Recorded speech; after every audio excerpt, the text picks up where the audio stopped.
Joey, I don't know if anyone's told you this before, but you're very intentional and in tune with how you make other people feel. From a very young age, anyone that I come in contact with or people that I deal with regularly, I want them to know that I appreciate them tremendously. And I want them to feel that way because I can't do it all by myself, right? Right. And so if you show people appreciation, that you're going to get a lot back in return. And that's why I make sure that I make people feel that they're appreciated in my life. My dad was in the bar and restaurant business. He worked some late nights. He would work sometimes 12, 16-hour days. And then when I became 18, I was able to actually work with him. I saw the way that he dealt with a lot of the people that he not only worked for him, but a lot of the vendors and stuff like that. And he always treated them with a great amount of respect and always complimented them in certain ways. I think that went a long way in driving his success because people were willing to go out of their way for him just because of the way he treated them. My dad had a business partner who was his brother who didn't have that same mentality.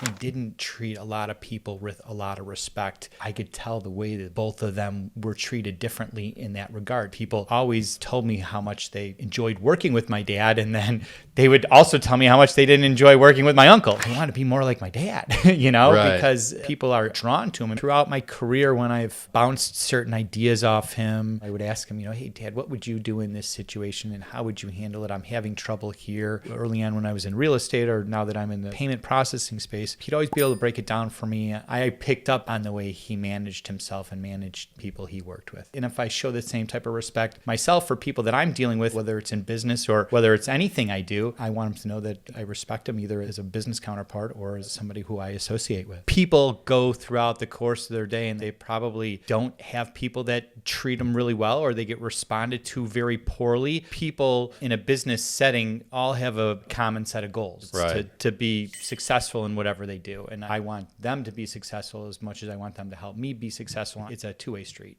right?